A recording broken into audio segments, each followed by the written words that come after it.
Слава на Господа Исуса Христа. Нека да му дадем слава, защото е възхвалява. Цялата чест и цялата слава и цялата сила и власт принадлежат на Исус Христос, който беше заклан като ангел и който бе възнесен в небесата и получи цялата власт и на небето, и на земята, и под земята. Всичко принадлежи на Него. И затова ще ви помоля още веднъж да му отдадем слава на онзи, който живее в вековете. Мисля, че не ме разбрахте. Хайде, нека мощно да му дадем слава. Само толкова не можете. Толкова много направи Господ за нас. Умря на кръста за нас. Бе раснат, бе поби и Неговата свята кръв бе проляна за нас, за нашите грехове, нашите престъпления, за да ни покаже какво е победоносният живот. И в него ние имаме надежда. В какво, макар и през дните ни да не са най-добрите дни, да не живеем по най-добрия начин.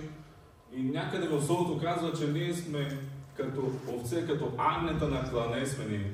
Защо? Защото Исус Христос е нашият учител и нашият пътеводител. И това, което Той е преживял, нали? И Той казва притчата, какво правят с суровото дърво, нали? С него. Това очаква и нас. В крайна сметка, нашата надежда е, че Исус Христос, праведният, бе възкресен и живее в небесни места. Тоест, нашата надежда е, че когато ние следваме Исус Христос, ще последва точно това и нас. Амин? Добре, хайде нека да се молим. Господи, ние имаме надежда и упование в Тебе. Ние тази вечер сме събрани, Господи, отново да бъдем обновени, отново да бъдем докоснати от Духа Ти, Господи, макар и в нашето ежедневие да преживяваме разни моменти и етапи от живота си, периоди, перипети, Господи Боже. Ние минаваме през кръв, минаваме през радост, минаваме през тъга, минаваме през любов, минаваме през плач, минаваме през всичките сезони на живота си, Господи Боже. Но аз съм убеден, Господи Боже мой, че във всичко, което ние правим, във всичко ние, което преживяваме, във всичко ние, които ходим и се движим, Господи, Ти си въвлечен във всичко това, понеже ние се движим и съществуваме изцяло в Тебе, Господи Боже. Тази вечер те моля, чрез силата на Святия Дух, това, което съм подготвил, Боже, нека Ти да му вдъхнеш жизнено дихание, Господи Боже, и това да бъде Слово, което да ни даде сила за следващите крачки, които на вяра ще правим в живота си, Господи. На Тебе да бъде чест и слава от века и до века. И всички заедно казваме Амин. Амин. Амин. Това е нашия жив Господ. Слава, вечна слава на нашия Господ. Днес ми е малко по-радостно и съм малко по-енергичен. Как да го обясня? Емоционален съм днес, така да го кажа. И искам отново да поднеса проповедта, която беше за Тимчел. За това, че човек е изграден от ум, от емоции и от воля. Волята е точно това, че ние можем да изберем доброто. Волята е това, което безкрайно много се противи на Бога. Исус Христос демонстрира живот, който изцяло волята му е предадена на Отца. И Той, когато идва и казва, мен Отца ме е пратил и всичко това, което го правя заради моя Отец, заради Неговата воля. И аз избирам да нямам моя воля, но избирам Божията воля. И вижте, когато ние изберем Божията воля, когато ние изберем Божията воля, ние ще побеждаваме. Като пример Исус Христос. Амин? Тоест, ние сме дух, душа и тяло. Душата е изградена от ум, от емоции и от воля. За да можем да се преборим с волята си, ние много често се намираме в пустиня. Защото пустинята е мястото, в което волята ни умира за нас и избира Божията воля за себе си. И това е място, в което казахме, че там ни се изпитва нашата вяра и нашето послушание, че там ни очиства и ни приготвя за следващо ниво, за следваща крачка, за следваща стъпка, за следващ сезон, казват някои хора. За следващо, понеже не казваме, че Божия път, Господ ти го дава наведнъж. Ето ти цялата карта на твоите преживявания и да знаеш това и това и това те очаква. Не, ние знаем края, че ние ще живеем с Исус Христос и тук не чувам амин. Тук ли сте тая вечер? Но през премежата, които преминаваме, не знаем какви препятствия ще има по пътя ни. Но знаем, че Господ е винаги с нас. Амин? И днес ще задълбоча в това, в изолация, смирение и среща с Бога. Това е в пустинята. Осъзнаване, вяра и зависимост от Бога. Ние сме зависими от Него. И виждаме в Матей 4 глава, Исус Христос, след като беше кръстен при реката Йордан, беше отведен от духа да бъде изкушаван, да бъде изпитан. Тоест, духът сякаш го хвана за ръка и го занесе в пустинята. Нали знаете, апостол Павел, който казва, в Деяния на апостолите също се казва, че духът нуди, принуждава и те кара нещо да направиш. И т.е.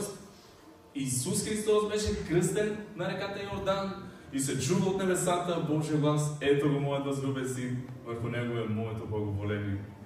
И гълъбът като белег каца на неговото рамо.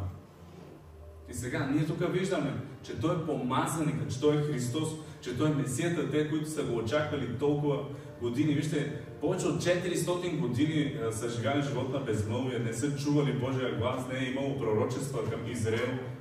400 години и първото пророчество, което идва при Захария свещеника, че ще му се роди син, който ще се нарече Йоан, който е Йоан Кръстителя.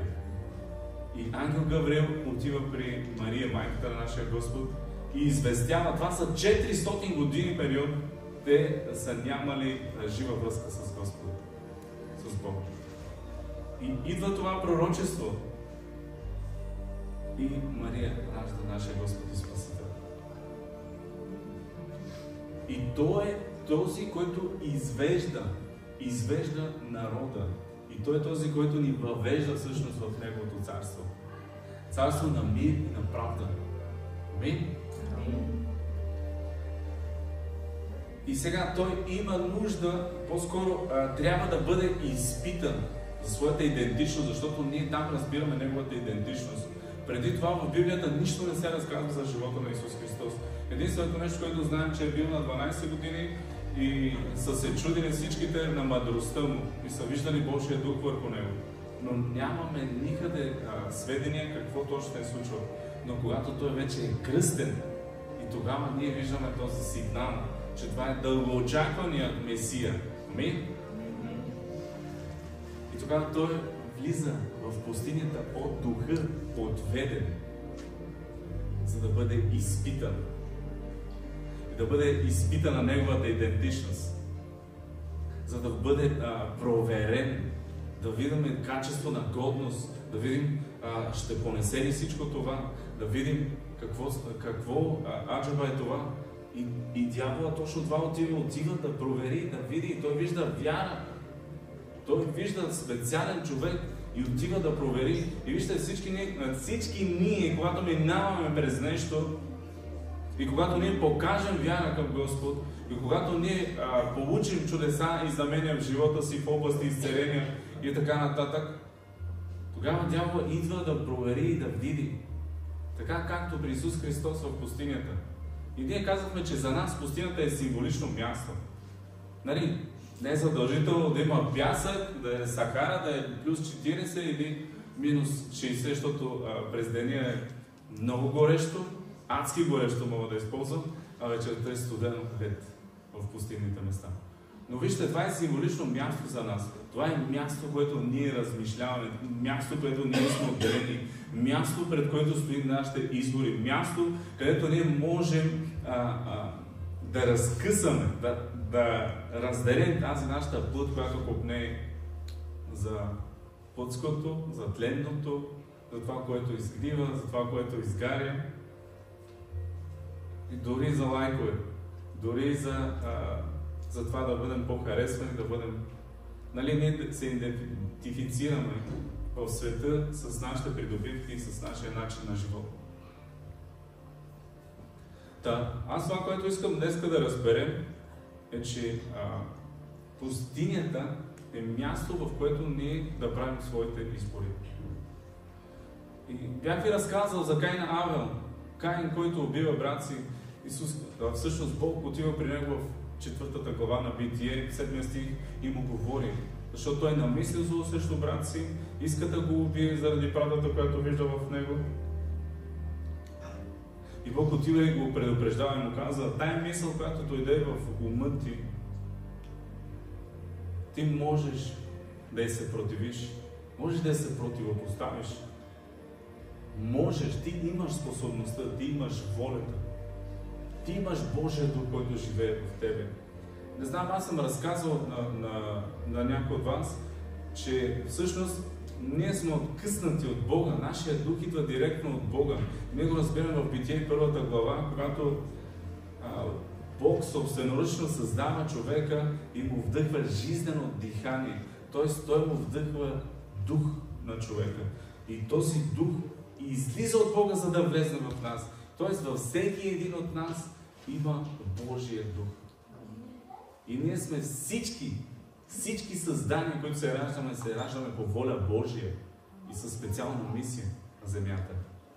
Сега вие ще кажете ми, защо всички не са вярващи. Така е. И ние разбираме, че много деца са сираци и това сме ние хората да ги въведем, да ги занесем в дома, да им покажем, че при татко е топло, че при татко има храна, че при татко е добре и че при татко има утеха, има любов, има прегръдка, има вечен живот, който ни очаква. Амин? Исус Христос е отведен в пустинята и изкушаван. Едното от нещата, което е изкушаван от дявола, да направи камъните да направи на хлябове. Тоест, когато той огладня на 40-тия ден, числото на изпитанието, Израел, Моисей 40 дни е прекарал, Илия е прекарал 40 дни и още други 40 дни. Виждаме 40, числото 40 е символ на изпитанието. Дали ще издържи. След 40-тия ден това е предела на човека, който може да понесе. И точно тогава Сатана идва при Исус Христос и го провокира и му казва: искам тези камъни да ги направиш на хлябове, нали? Все пак ти си Божия син. И миналия път казахме следното, че по-миналия всъщност той беше изпитан да направи чудо сам за себе си, за да се нахрани себе си. Но той не дойде да храни себе си. Той дойде да храни немотните, счупените, болните, отхвърлените, наранените, битите. Тези, които са били сираци. Сърце съкрушените, разрушените, смазаните, смачканите, унижените, за такива хората на Исус Христос. И Той е хлябът всъщност, който ни се дава. И дявол го предизвиква, за да направи. Тоест, тук имаме за земното, за физическото, за това да се безпокоим, за хлябът, за водата и за останалите неща. И ние виждаме, че в пустинята той по свой естествен начин е снабдявал израелтяните, като е имало манна за тях всяка сутрин и от канарата е изтичала вода, за да ги напоява. Това е Божието естествено снабдяване за животите ни. Както на израелтяните, така и ден днешен. Бог снабдява всичко наше. Амин? Амин. Следващото нещо, което той започва да го изпитва с Божието Слово и му казва, завежда го в храма и му казва: ако си Божий син, нали, хвърли се, т.е. тук го провокира за неговата идентичност. Ако ти си Божий син, хвърли се в храма. И Господ е заповядал, че ангелите на ръце ще те носят и няма да окарат. Няма да удариш о камък. ногата си.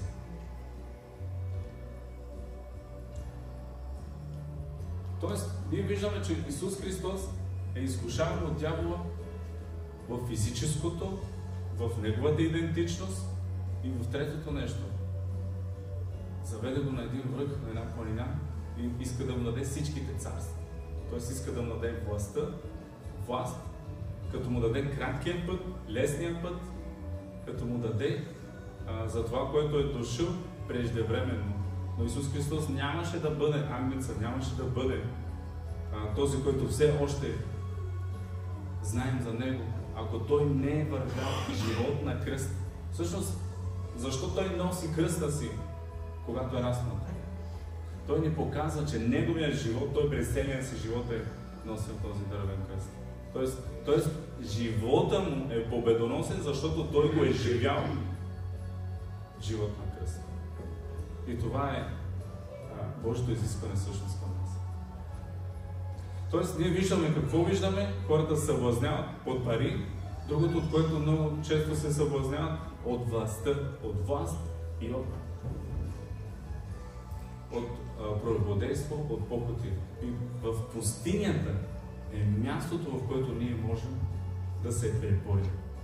В пустинята е място, което да се доближим до Бога, да преживяваме Бога, да се съединим с Него и да приемем вече Неговата воля за нас. И тогава ние ще живеем победоносен живот. И казахме, че пустинята е мястото тук в Омътни, там където са битките, и казахме, че когато сме в къщи, когато затворим вратата си и се помолим на Господ, това е място на пустиня. Или като Моисей, който се е качвал на планината, това е също място, което всъщност казваме за пустинята следното, нали? Че това е място на изпитание, в 4 аспекта разгледахме, че това е място на изпитание, място на очистване, място на изолация и смирение и среща с Бога, осъзнаване, вяра и зависимост от Бога, защото ние зависим от Него.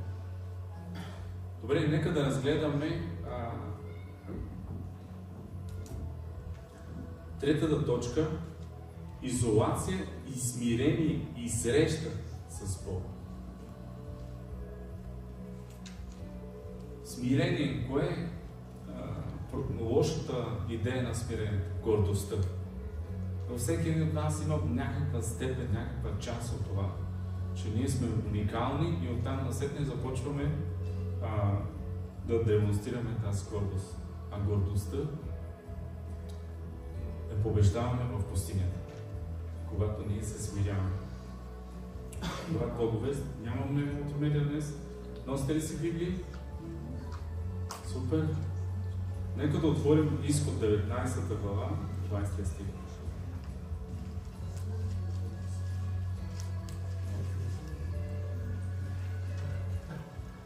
Коя глава? Изход 19 глава, 20 стих.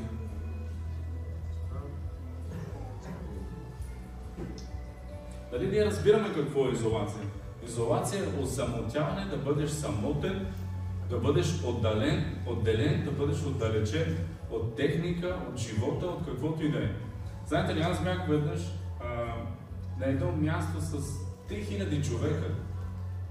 Имаше един протест, който бяхме заедно от нашата фирма и бях с 3000 човека. И знаете ли, въпреки че бях с 3000 човека, аз бях сам и бях самотен. Тоест, ти можеш да си навсякъде, обаче да бъдеш сам с Господа. На работното си място можеш да бъдеш навсякъде, но да имаш време с Господа.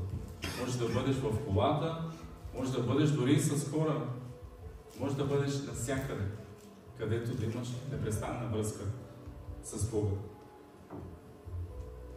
Изход 19 глава, 20 стих.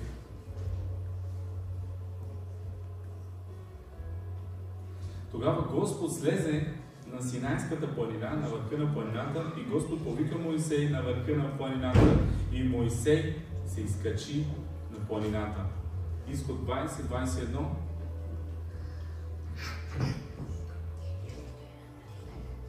а вие стояхте далече, а Моисей се приближи до мрака, където беше Бог.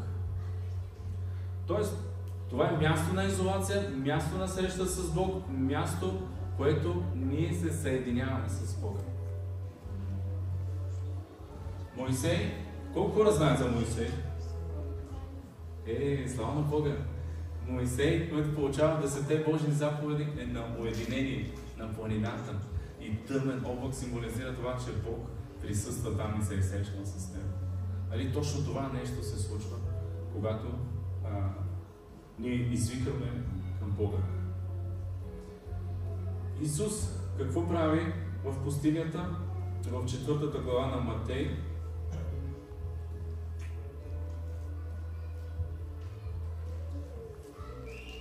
След като дяволът свърши със своите изкушения, той го остави и ето ангели дойдоха да му служат.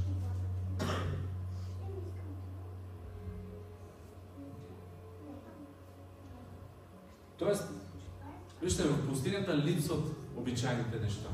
Липсват ни нашите телефони, казахме, нашата връзка с хората. Тогава не ни интересуват нашето облекло, тогава не ни интересуват нашите прически, тогава не ни интересуват нашите придобивки, тогава не ни интересува това, което сме придобили. А пустинята е място, в което ние да се срещнем, да се докоснем до Бога.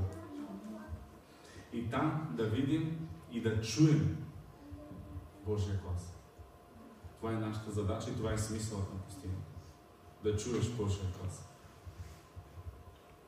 Отбелязах си един символичен от пророците, всъщност един символ, искам да кажа, Йона.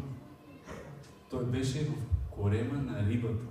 Той беше погълнат, той беше глътнат от рибата и там той извика към Господа и той се молеше и викаше към Господа. Там той беше на осамотяване, на осамотение, самотен и тогава Господ се смили над Йона и на третия ден всъщност рибата го изплюва.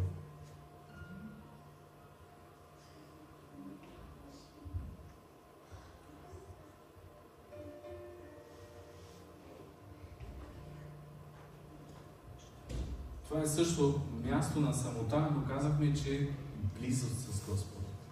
Там се съединяваме, там имаме близост и толкова е близка връзка с Бога. Четвъртото, което съм записал, осъзнаване. Място на осъзнание. Вяра и зависимост от Бога.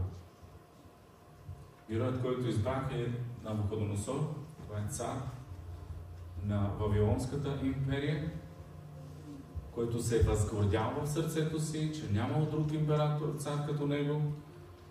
Възгордял и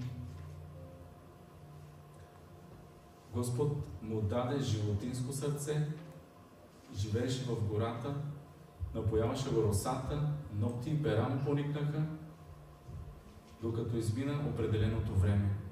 И тогава той си спомни и погледна към небето и извика към Господа. И се спири той към Бога и извика към него. И каза, че няма друг Бог, освен Всевишния Бог. Няма никъде друг такъв като него. И тогава му се възвърна съзнанието, тогава му се възвърна живота и отново беше на власт, отново беше на трона. Тоест, какво разбираме? Място на осъзнание. Сега, Каин стои в пустинята на ума си, след разговора с Бога. Казахме, че имаше едно време, в което той можеше да размисли и да промени решението си. Тоест, тогава са едни мисли, които нахуват в нас, едни разсъждения, които ние разсъждаваме. И тогава ти можеш да осъзнаеш. Защото понякога идеята ти, като дойде в живота ти, и ти толкова много си се хванал за тази идея, че докато не я свършиш до край, не спираш да я направиш. И след това се огледаш и виждаш, ама аз обърках нещо. Защото не сме имали този момент, в който ние да бъдем осъзнати, да осъзнаваме. Защото ние сме съзнателни хора. Нали, това ни различава от животните, че ние имаме съзнание. Амин? Колко хора ме разбират това, което го говоря? Слава Второзаконие, 8 глава, 3 стих.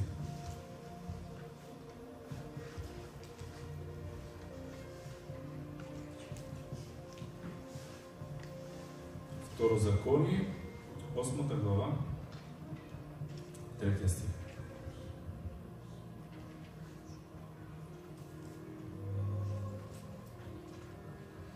И той те смири и те остави да гладуваш и те храни с манна, която ти не познаваше, нито бащите ти познаваха, за да ти покаже, че човек не живее само с хляб, но човек живее с всяко слово, което излиза от устата на Господа. Виждаме, че освен в съзнание, това е място да разберем, че ние сме зависими от Господа. Вижте, ние сме мънички дечица. Къде сме тръгнали без татко, къде сме тръгнали без мама? Нали, той ни позволява да работим за Него, но чрез Духът, който живее вътре в нас. Ние сами по себе си сме зависими от Него. Във всичко, всяко едно действие. Сега, ако вземем Анелия, тя може ли сама да прави каквото и да е било? Абсолютно не може. Единственото нещо, което може да направи, да си играе с играчките и дори не може да се изготви. Ако ние изготвим, ако ние дадем, както тогава ще ядем. Нали, ние това представляваме едни духовни бебета, едни малки дечица, които сме зависими от Бога. И това във Второзаконие ни се разказва, че Израел бяха в пустинята и бяха зависими от Бога. И те там се учиха на покорство, на лоялност, те там се учиха. И Господ иска да изкара това от живота ни, което ни мъчи, което ни тързае и което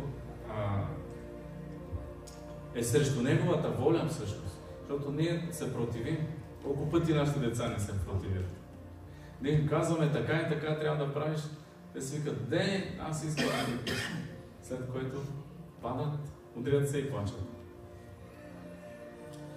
И ние точно това трябва да разберем, че сме зависими от Бога. И свръхестественото снабдяване на манната в пустинята показва, че колко много ние зависим от Него. От Неговата благодат, от Неговата ръка, от Неговата сила, от колко много Той е направил за нас. И нещото, което искам да кажа, преди да съм го забравил, и нещо много важно, което искам да разберем. Всъщност в пустинята, когато ние постим, тогава вярата и силата ни се увеличава и близостта ни с Господа се увеличава. И нашето чуване, и нашето слушане, и нашето виждане с Господа се приближаваме до Него. И знаете ли, много често какво се случва? Ние сме гладни, ние сме жадни, ние искаме живот, ние искаме на кино, ние искаме дискотеки, ние искаме хайлайф искаме. Знаете ли защо? Защото ние не се намираме точно на това място в пустинята на среща с Господа, а не просто отчитаме някаква дейност. И тогава ние имаме нужда от Господа. От Бог имаме нужда. И ние си мислим, че имаме нужда от храна и от удоволствие, а ние имаме спешна нужда от Господа. Имаме отчаяно имаме нужда от Господа. И за това са всичките ни нашите копнежи и преживявания. Защото искаме чрез храната, чрез удоволствието да запълним това. Но няма как да стане. Това е място на Бога. И вижте, Исус Христос конфронтира дявола и му казва, че чрез всяка дума, която Бог излиза от Божията уста, е напълно достатъчна. Защото чрез дума се сътворен света и чрез дума всичко това е станало. Амин? В Изход 16:4 ни казва: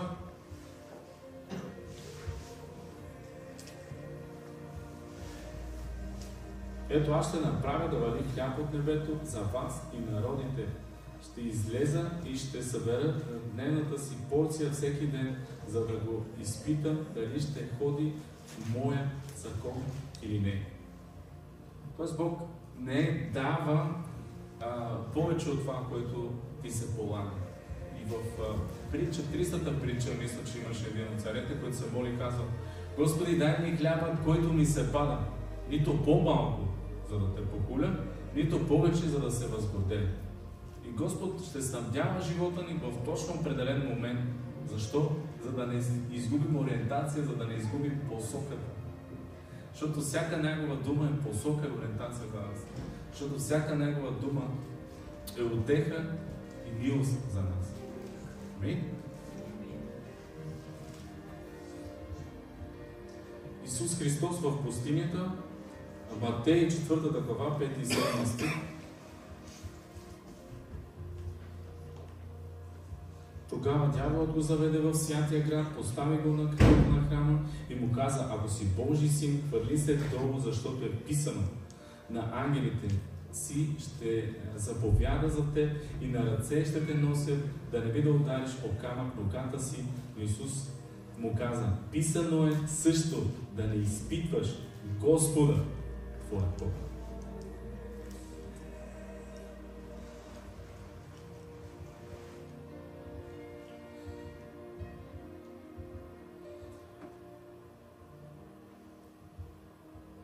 Ние трябва да разберем, че Бог е единственият източник на живот. Да разберем нашата зависимост, да разберем нашата посока, да разберем нашата ориентация, да проверим сърцата си, да видим мислите си, да видим нашия живот и да следваме Господа. И ние имаме силата, имаме правото да успяваме в живота. Амин? Последният стих, който ще прочета,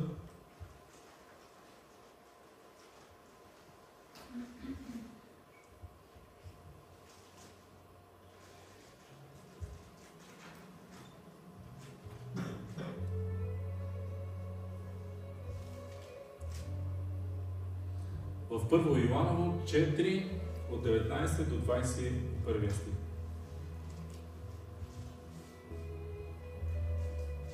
И всичко защо? Защото ние любим Него, защото първо Бог възлюби нас. Ако каже някой: любя Бога, ама за брата си, той е лъжец. Защото който не люби брата си, когото е видял, не може да люби Бога, когото не е видял. И тази заповед имате в Него: който люби брат си, който люби Бога, да люби и брат си. Искам да сложим едно хубаво заключение във всичко това, което сме говорили до сега. Имаме Каин, който убива своя брат заради правдата, която видя в него. Обаче имаме и в Новия Завет. Имаме размяна. Фарисеят, който е уж святия човек, имаме един грешник, който се бие в гърдите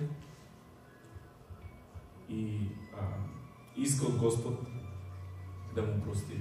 Тоест, без значение от кой род си, кое племе си, какъв човек си, това няма значение. Има единствено значение дали ти искаш и викаш към Бога с искрено сърце и с любов. И когато ти обичаш истински Бога, ще бъдеш като онзи човек, добрия самарянин, който помага на другите в нужда. Няма да бъдеш като фарисея, който кори, и няма да бъдеш като Каин, който убива брат си. Нали? Единия път Каин убива брат си заради неговата правда, а втория път святия и праведният човек убива човека, който Бог му дава възможност, дава му шанс да живее. Тоест, ние в любовта имаме избор и изборът ни е да обичаме. И единствено в любовта ние може да преживеем, да живеем жизнено този живот. Ние в любовта можем да правим правилните избори, да имаме правилния ум, да имаме правилните емоции и да изберем да нямаме воля. И да изберем всъщност Божията воля. Амин?